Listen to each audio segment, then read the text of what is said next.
Last night at the Fox Theater, something rare happened. A cultural icon was challenged, not with anger, but with facts.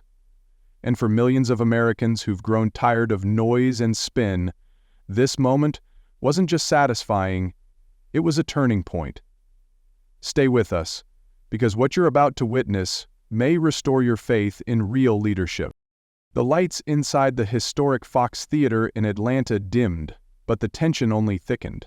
Beneath its ornate ceilings and red velvet curtains, once the backdrop for jazz legends and civic leaders, a new kind of performance was about to unfold. This wasn't theater. This was a reckoning. Every seat was filled with Americans from all walks of life, veterans in pressed jackets, retired teachers gripping notepads, small business owners leaning forward with arms crossed. They weren't here for a spectacle. They were here for answers. On one side of the stage stood Queen Latifah, a household name, a cultural icon, a woman who'd built a career blending activism with artistry. She wore her signature poise like armor, her presence electric, her voice anticipated like the first note of a familiar anthem. She had come ready to speak for her people, as she'd often said, for the unheard, the oppressed, the marginalized. On the other side stood someone far less known to the average television viewer, but no less formidable, Karoline Leavitt, the youngest White House press secretary in American history. Just 27, with a calm demeanor and crisp navy blazer, she carried no celebrity aura, only a leather binder under her arm, and an unwavering gaze that suggested she hadn't come to perform. She had come to hold the line. The debate would be live, unfiltered, and unlike anything the nation had seen before. Helen Crawford, a veteran journalist known for her fairness and grit, stepped between them with a microphone and a nod to the cameras. "Tonight," she said, "isn't about fame or flash. It's about truth, and truth has no filter." No one in the audience blinked. The country was watching. The stakes weren't just political, they were generational, cultural, and deeply personal. And as the spotlight hit both women equally, one question lingered in the air like smoke. When emotion meets evidence, who will the people believe? The first question landed like a spark dropped on dry timber. "Miss Latifah," Helen Crawford began, "you've spoken out often about systemic injustice, particularly under the Trump administration. What, in your view, did the former president fail to understand about justice in America?"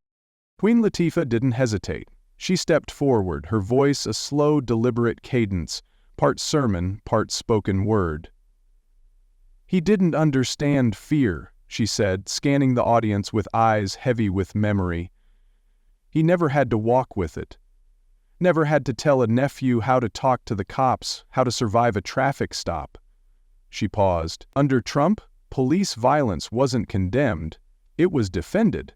Our pain was turned into policy. And the people I come from, we watched it happen on every screen in America." A wave of applause rolled through the auditorium. Some stood, a few older women dabbed at their eyes. She wasn't just delivering words, she was delivering wounds. Her voice rose. "I don't need a memo or a law to tell me what justice is. I see mothers burying sons and governors shrugging it off. I've lived this truth. Trump never even looked our way." Karoline Leavitt stood perfectly still, arms at her sides. No notes, no blinking, just silence. And then she moved, slowly stepping forward, her voice calm, almost soft. "Queen Latifah," she began, "speaks from the heart, and I honor that. But I must speak from the record." She clicked a small remote. Behind her, a screen came to life with a simple title, "The First Step Act, 2018. In 2018, Caroline continued, President Trump signed the most comprehensive criminal justice reform in a generation. The First Step Act shortened mandatory minimums. It reduced recidivism, and it led to over 7,000 sentence reductions, most of them for Black Americans." A hush fell over the room. Caroline didn't raise her voice. She didn't need to. This wasn't a photo op. It was action. Real people, real lives changed. And it wasn't because someone gave a speech. It was because someone had the courage to sign a law. Latifah furrowed her brow, lips parting. One bill doesn't fix a system. Karoline nodded.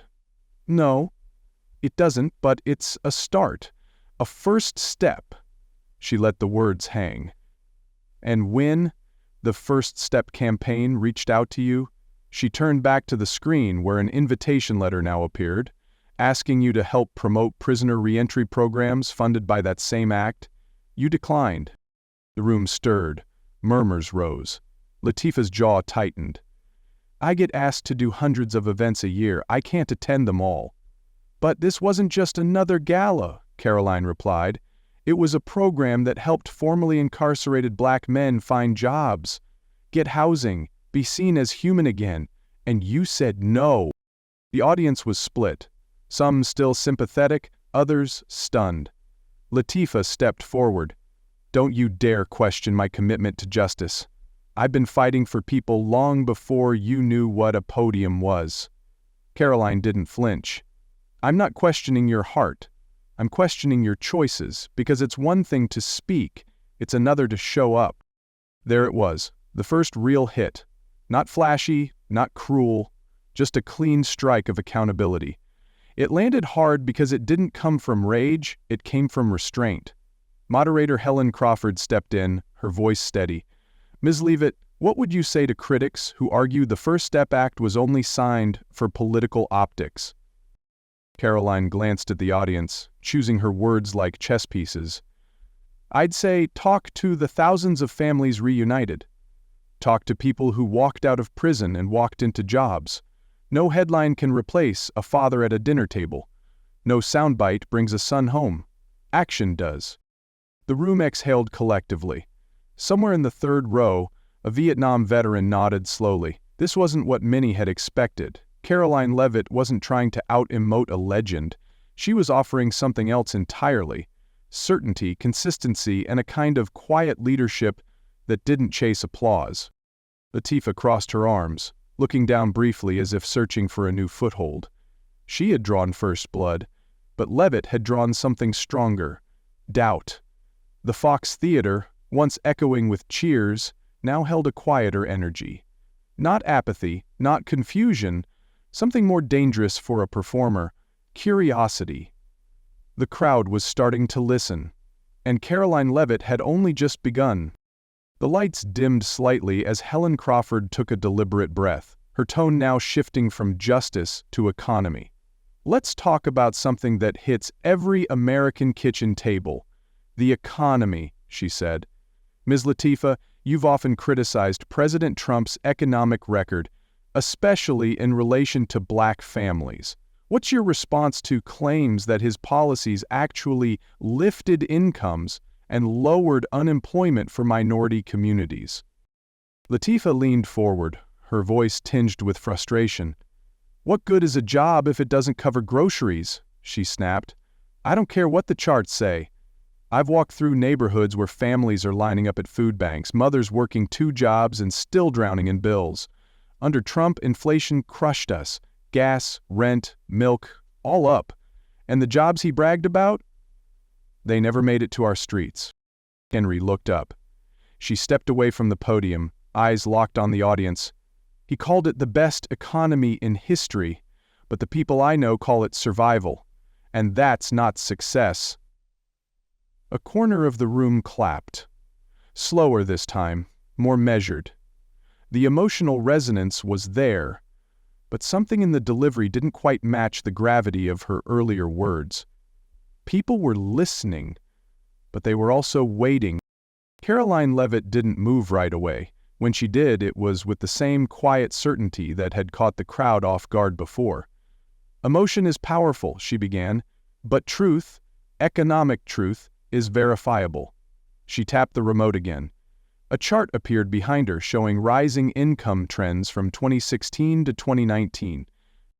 Before the pandemic, she said clearly, median household income for black families rose 7.9% under President Trump. That's not theory, that's from the Census Bureau. She flipped to another slide. Black unemployment hit a historic low of 5.4%, then dropped again to 3.5% in 2019. the lowest ever recorded. She took a beat. Those weren't handouts, those were jobs, opportunity, dignity. Latifah folded her arms. Jobs? That's what we're hanging this on? Come with me to Newark, to Flint, to East Point. I'll show you how many of those jobs were smoke and mirrors. Karoline turned not to Latifah, but to the audience. Have any of you started a small business in the last 5 years, or know someone who has?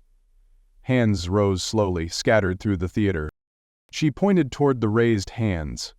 Ask them if tax cuts and deregulation helped them get off the ground. Ask the barbershop owner in Harlem or the single mom in Atlanta who opened a catering business with the savings from Trump's tax reform. These aren't Wall Street executives. These are everyday Americans. Latifah's eyes narrowed. Trump helped corporations, not people. He gave billions to his rich friends and let the rest of us drown. Karoline didn't flinch. She simply pressed a button. The screen behind her flickered, then revealed an image that silenced the room. Queen Latifah in a bright red dress, smiling in a national cosmetics ad. Text at the bottom, Proud Partner, Lux Glow Beauty, Inc. Karoline turned back. This is your campaign from 2020. Lux Glow benefited directly from Trump's Tax Cuts and Jobs Act. Millions saved in corporate tax breaks. That money went into ad campaigns. Like this one. Latifah blinked. Her stance didn't shift, but her breath caught. I'm not attacking your success, Karoline continued. I'm questioning your message. You say Trump's economic policies failed people like you, yet you profited from them. You promoted brands that thrived under them. So which is it? Is the economy broken, or is it just inconvenient to admit when it worked? A long pause, no one dared speak. A few murmurs swelled. A woman in the front row whispered to her husband. Others leaned back, processing. Latifah's voice returned, firm but thinner than before. That's work, it's business. It doesn't mean I support policy. But it benefited you, Karoline said plainly. And you stood in front of America saying the very policies that lifted that brand were evil. That's not just a contradiction, that's a double standard.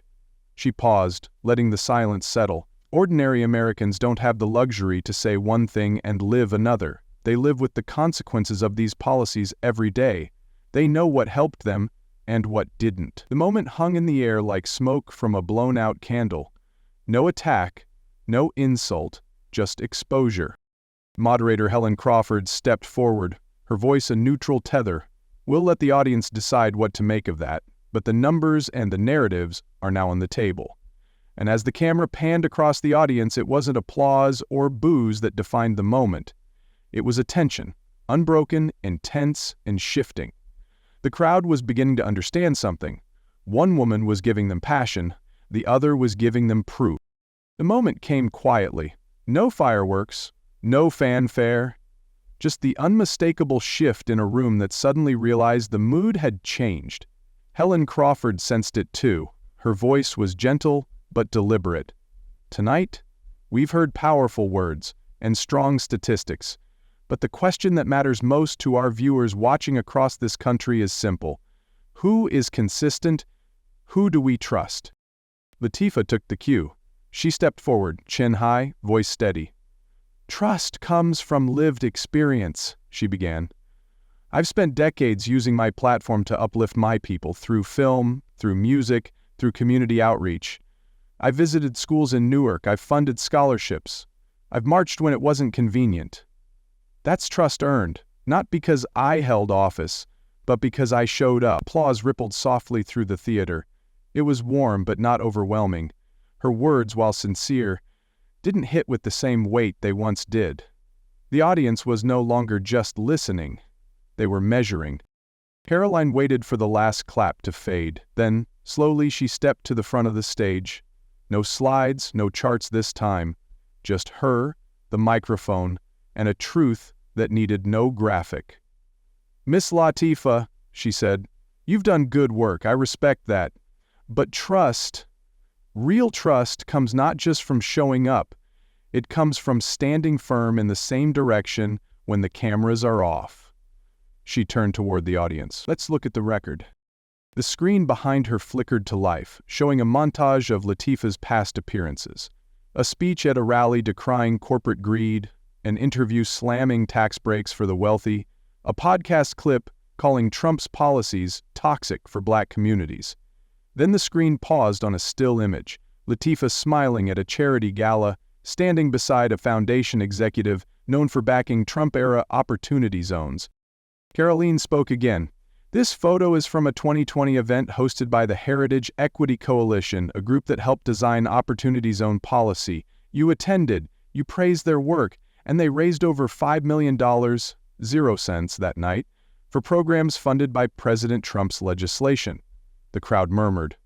The connection was clear. The woman who had condemned Trump's policies had in fact benefited from them and endorsed organizations supported by them. Latifah's tone grew defensive. I was there to support the kids, not the politics. But the money came from the politics, Karoline replied calmly. And you knew that. It was in the brochure. You spoke right after the announcement of the federal funding partnership. It wasn't hidden. Latifah didn't speak. Karoline stepped forward, not aggressively but firmly. Her voice dropped, softer, almost like she was speaking not just to Latifah but to every American watching from home. We all make choices, but when you build a brand on justice and then quietly partner with those you condemn, it's not just inconsistency, it's hypocrisy. Latifah's eyes narrowed, but she stayed silent. Karoline didn't press. She turned instead to the audience, her hands clasped lightly in front of her. My grandfather ran a garage in Manchester, New Hampshire. He didn't have a publicist or a platform, but he had something better. His word. When he said something, he meant it. When he believed in something, he backed it up with action, even when no one was watching. She looked straight into the camera. That's the kind of leadership we need today. A long pause. Latifah finally stepped forward again. You want to talk about choices? I've chosen to fight for people my whole life. Sometimes that means standing on imperfect stages. Sometimes that means doing business with those I don't agree with, if it helps the mission. Karoline didn't argue. Instead, she asked one question, quiet but devastating. So which matters more to you, the mission or the message? The silence that followed was different than before. It wasn't stunned or awkward. It was sober, reflective. Older viewers at home might have leaned in at that moment, not because of outrage, but because they knew the answer mattered, because they had lived long enough to know that words without principles are performances, and performances without integrity don't last. Ellen Crawford, breaking the tension with her usual precision, turned to the next topic. But it was clear to everyone inside the Fox Theater and across the airwaves something had shifted. Queen Latifah, for all her stature, had started to shrink under the weight of her contradictions. Karoline Leavitt, once the underdog, now stood firmly in the moral center of the stage, not by shouting louder, but by staying truer. The turning point had arrived, and the nation had felt it. Ellen Crawford's voice returned to the center of the theater, clear and composed. We've heard debate on policy, we've explored the past, but now I want to bring this closer to home, to something more personal. A question not of numbers or headlines, but of heart. She paused just long enough for the room to settle. Miss Leavitt, Miss Latifah, who do you stand for when no one is watching? Who do you speak for when the applause fades? It was Queen Latifah who answered first. She stepped forward, visibly searching for footing. I stand for the voiceless, she said softly. The ones this country forgets. The ones left behind in broken schools and broken neighborhoods. Her voice trembled slightly. Less the conviction of a fighter, more the fatigue of a performer who sensed the shift. I do what I can, through charities, scholarships, music. I try to be a light. That's who I speak for. A few in the audience clapped, but it was a cautious applause, polite, restrained, as if they were no longer sure whether her words still carried the weight they once did. Karoline Leavitt stood still for a beat, then walked forward slowly, her hands clasped lightly in front of her. It's easy to say you speak for the forgotten, she said, but it's harder to walk with them when the cameras aren't rolling. She turned to the audience, her voice calm but full of quiet resolve. "My father runs a hardware store. My mother was a school nurse for 30 years.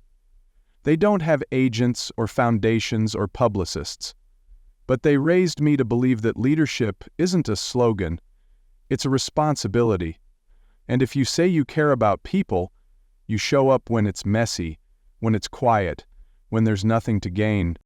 The camera zoomed in as her expression softened. "You don't get to claim moral high ground while walking red carpets for companies you criticize in interviews. You don't speak for the working class while vacationing with executives who fund the very policies you claim to oppose."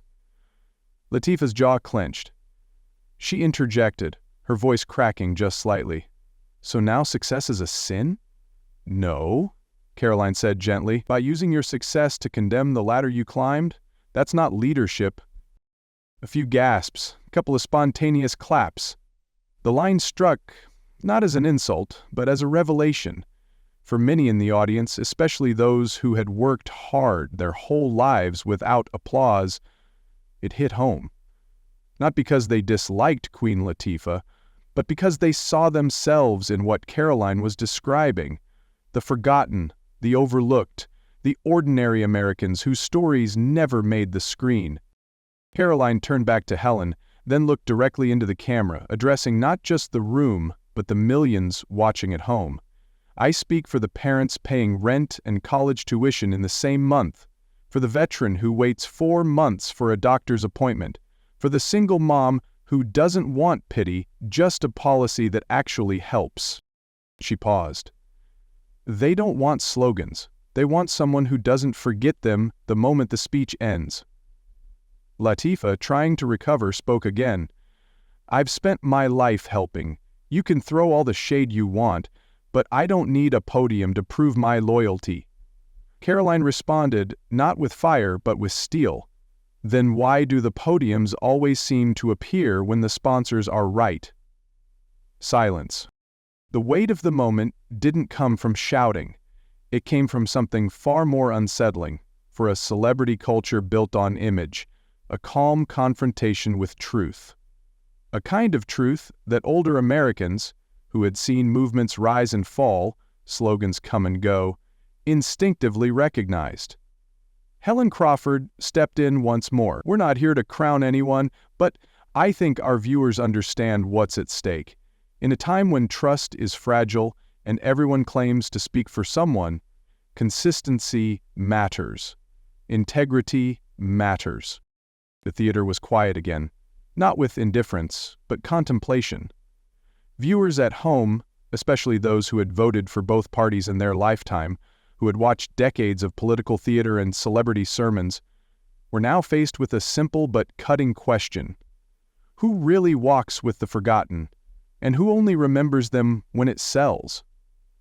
And just like that, the divide wasn't between Hollywood and Washington. It was between performance and principle. And Karoline Leavitt had drawn the line. Helen Crawford, sensing the emotional current swirling beneath the Fox Theater's high-arched ceilings, pressed forward. Her voice was neutral but firm. "Immigration has long been a flashpoint in American life. Ms. Latifah, you've been a vocal critic of President Trump's border policies, calling them cruel and divisive. Can you explain why you believe those policies harmed communities like the ones you advocate for?" Latifah seized the opening. She stepped forward, her voice rising with familiar fire. "It's simple," she said. "Family separation, children ripped from their parents at the border, black and brown communities made to feel like they were criminals just for existing. Trump didn't see immigrants as human beings, he saw them as threats, and that hatred bled into every part of America, especially communities of color." Applause broke out from a few pockets of the audience, but it was hesitant, not the overwhelming surge she might have once commanded. Latifah pushed harder, sensing the need to reignite her connection. "Leadership is about lifting people up, not building walls to keep them out." The line drew some cheers, but scattered. A few audience members glanced at each other, thoughtful, cautious. Karoline Leavitt waited until the noise died down, then stepped into the light with quiet authority. Ms. Latifah paints a tragic picture, she said softly. But once again, let's look at the facts. She clicked the remote in her hand. Behind her, a chart illuminated the screen. Black unemployment, Hispanic unemployment, 2019, record lows. In 2019, before the pandemic, Black and Hispanic unemployment rates reached their lowest points in American history. Why? She turned, letting the question hang. Because Trump's immigration policies protected American jobs for legal residents, especially for low-income workers who are most harmed when the labor market floods with illegal competition. A rumble spread through the theater, an uncomfortable truth challenging a powerful narrative. Karoline continued, voice never rising, only gaining gravity. This isn't about hatred. This is about fairness. It's about protecting the people already here, working, paying taxes, raising families, who deserve a fair chance to thrive without being undercut by illegal labor. Latifah's expression hardened. So, now you're blaming immigrants for poverty? Karoline shook her head gently. No, Ms. Latifah, I'm blaming broken policies. I'm standing with the law-abiding Americans, Black, Hispanic, white, Asian, who were pushed aside because politicians wanted headlines instead of solutions. Latifah charged forward. Those policies tore families apart. I've seen children orphaned overnight. Emotion surged through her words. A few in the audience nodded sympathetically, but many leaned back, waiting. They weren't dismissing her pain, but they had heard emotional arguments before. Now they wanted something more, substance. Karoline didn't counter with outrage, she countered with evidence. Behind her, a photo appeared. Queen Latifah at a corporate fundraiser for Families Forward, an organization funded by immigration reform donors who had also supported Trump's 2016 immigration platform. Karoline's voice was steady, almost sorrowful. This is you, Ms. Latifah, attending a gala funded by the very donors who backed Trump's border security initiatives. You spoke about unity, about opportunity, about second chances. The room stiffened.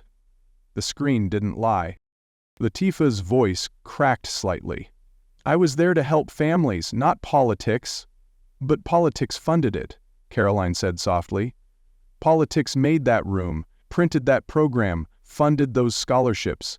You took the microphone anyway. Another pause, heavier this time. The contrast was now undeniable.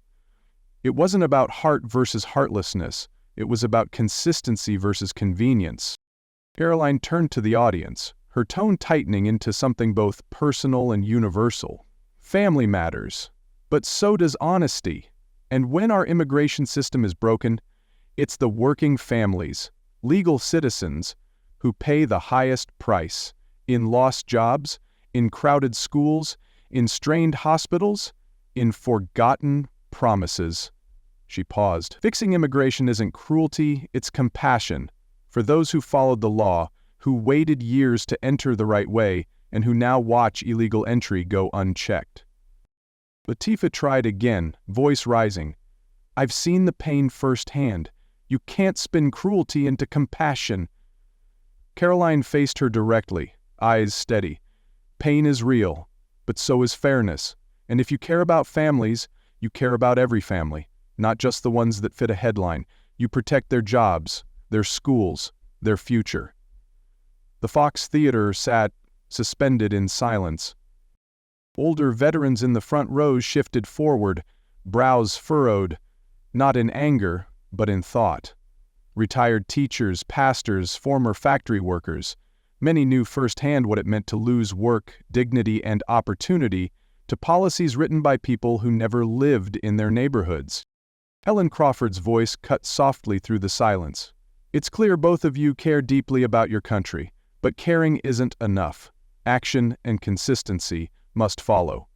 And tonight, the audience could see one woman's record matched her rhetoric, the others did not. The firestorm had passed, but its smoke still hung heavy in the air, leaving behind one lingering truth. Protecting a community sometimes means standing for uncomfortable facts, and standing firm when it matters most.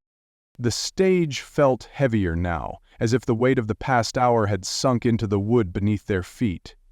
Helen Crawford didn't need to prompt them. The air itself seemed to know this was it.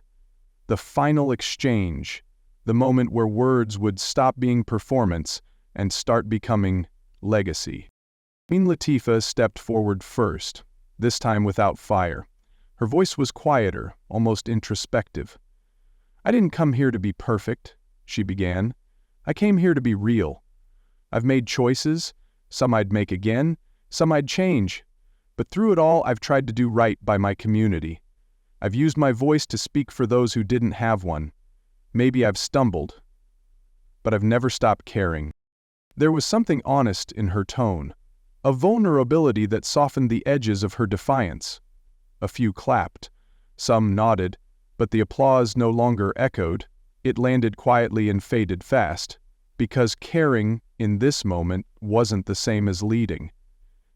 Karoline Leavitt waited. She didn't move, didn't blink, until the room stilled. Then she stepped forward, not in triumph, but with intent. "I don't doubt Ms. Latifah's care," she said evenly, "but I do question her compass." Her voice sharpened. Not louder, just clearer. Caring is easy when cameras are on, when endorsements are waiting, when applause is a given. But real leadership, the kind this country needs, is what you do when it costs you something. She turned slightly toward the audience. "I'm not a celebrity. I don't have a star on the Walk of Fame. But I've walked through American towns where nobody claps. I've sat with parents who've lost jobs to outsourcing, who've watched their kids overdosed, their schools fall apart, their streets become punchlines. They didn't want slogans, they wanted a chance." Her voice didn't shake. It resonated. "And I didn't stand at a distance. I stood with them." Latifah stepped in, frustrated. "I've done that too. Through music, foundations, activism. Just because I don't work in government doesn't mean I don't serve." "But that's the difference," Karoline replied, her tone like steel wrapped in silk. "You serve when it's convenient. I serve when it's hard." The words hung like thunder without a sound. Then, Karoline turned to the screen again. One last image. A social media post from Queen Latifah, just 6 months earlier, criticizing a bipartisan education funding bill because it had Trump's fingerprints on it. Karoline faced the room. "This was a bill that gave $300 million, 0 cents to struggling schools in Black and Hispanic neighborhoods, and you called it poison. Because of the man behind it." She took a slow breath. "Let me ask this. If a policy helps a child read, feed a family, or open a business, does it matter who signed the paper? Or are we so addicted to outrage we'd rather burn the bridge than let someone else cross it first?" Silence. Latifah looked down, her response caught in her throat. Karoline's voice lowered, almost a whisper. "I don't speak because I'm famous, I speak because I refuse to abandon the people who built this country just because it's unpopular to care about them." She turned to the audience, her eyes sweeping across the rows of citizens. Retired Marines, small-town pastors, union workers, single mothers. You've waited long enough for someone to show up and not just say the right thing, but do the hard thing. She paused one final time. "You are not forgotten, and I will not let you be." And in that moment, the crowd didn't cheer right away. They absorbed it, some with misty eyes, others with slow nods. A beat passed, and then it came. Applause. Not a roar, but a surge, real, deliberate, rising like a wave from front to back. Latifah stood still. She didn't argue. She didn't deflect. For the first time, she simply looked at Karoline and blinked, as if realizing that something had just changed, and the crowd was no longer hers to lead. Helen Crawford, with the grace of a conductor closing a symphony, stepped forward. "Thank you, Miss Leavitt. Thank you, Miss Latifah. That concludes tonight's exchange." But no one moved, because while the debate was over, a shift had occurred. Quiet, undeniable, and now irreversible. As the final applause faded into the gold-plated rafters of the Fox Theater, the lights softened and the air grew still, almost reverent. Queen Latifah stepped back from her podium, her hands clasped tightly in front of her, face composed but unreadable. There was no outburst, no final retort, just a long, quiet stare across the stage, as if something within her recognized what had just happened. She gave a slight, respectful nod to Helen Crawford, then exited stage left, her figure slowly disappearing into the wings. Karoline Leavitt remained exactly where she was, grounded, centered, still not smiling, still not celebrating. She didn't need to. The moment didn't require a victory lap. It required presence. She stood there like someone who hadn't won a debate, but carried a burden. Like someone who understood that truth isn't a performance, it's a duty.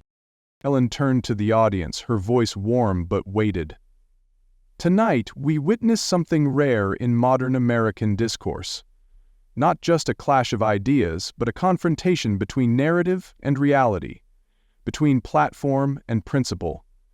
The theater remained hushed. As the cameras pulled back, the stage now feeling like a page in a civics textbook, one that might be bookmarked by generations to come.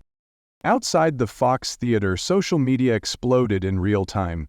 A viral post on X read, "Karoline Leavitt didn't just win a debate, she rewrote what leadership looks like." Another trending comment, "Queen Latifah brought heart, but Leavitt brought the truth and the receipts." Fox News aired a special midnight panel, "A Conservative Star is Born." MSNBC issued a tempered headline, "Leavitt effective but overly calculated." CNN's analysts begrudgingly admitted, prepared, unshakable, and impossible to dismiss. But inside living rooms across the country, especially in the homes of veterans, working-class families, and retirees who had weathered decades of broken promises, something deeper was settling in. Trust. Back at the White House the next morning, Karoline walked into the press briefing room, not as a social media darling, not as a political celebrity, but as something older Americans recognized immediately: a servant leader. She opened her notes, cleared her throat, and said, "I didn't come here to be liked, I came here to be honest." And across America, those words didn't just land, they stuck. The morning sun spilled through the arched windows of the White House press room like a quiet benediction. Reporters rustled their notes, waiting not for fireworks, but for clarity. And when Karoline Leavitt entered, crisp navy suit, binder in hand, the room didn't erupt in flashbulbs or murmurs. It simply stood still, not in reverence, but in recognition. Something had shifted, not just in the polls or on social media, but in the deeper undercurrent of American public life, a quiet rediscovery of what leadership looks like when stripped of artifice. She stepped to the podium, rested her hands on the sides, and offered no pleasantries. Only purpose. "What happened last night wasn't about celebrity or control," she said plainly. "It was about contrast. Between feelings and facts, between messages and records, between showing up and staying present." Her words didn't stir drama, they carried weight because they weren't designed for applause. They were built for responsibility. In living rooms across the country, especially among older Americans who had seen the ebb and flow of political theater, something about her tone struck a rare chord. She wasn't marketing a brand. She wasn't angling for clout. She was restoring something many thought had been lost: the idea that truth, spoken without fear, still had a place in public life. Commentators would spend the next week dissecting the debate, but the most powerful analysis came not from pundits, but from citizens. A retired truck driver from Ohio wrote online, "She reminded me of my daughter, smart, steady, and not afraid to speak plain." A widow from Arizona posted, "I didn't know who Karoline Leavitt was until last night. Now I'm wondering if she's the first person I've trusted in a long time." Karoline didn't need to respond to these posts. She never quoted them. She didn't retweet memes or bask in sound bites. She went back to work, briefing the press, taking meetings, reading policy drafts late into the night. Because real leadership isn't measured by what happens under the spotlight. It's measured by what you do when the stage is gone and the room is quiet. For millions who had grown cynical, who had seen too many leaders rise on charisma and collapse on contradictions, Karoline Leavitt had done something rare. She had stood in truth and stayed standing. She hadn't humiliated a cultural icon, she had simply reminded a nation what it looks like when someone doesn't flinch under pressure, because they never had anything to hide. And that, more than any headline or viral clip, is what endured. Leadership isn't measured by volume, celebrity, or sentiment. It's measured by consistency, courage, and truth under pressure. Karoline Leavitt didn't need to overpower her opponent, she simply held her ground with facts, clarity, and moral steadiness. In a culture often dominated by performance, she proved that quiet conviction speaks louder than applause. For Americans seeking something real, beyond spin and slogans, this moment was a reminder that integrity still matters, and that the most powerful voice in the room is often the one that doesn't flinch when the truth needs to be spoken.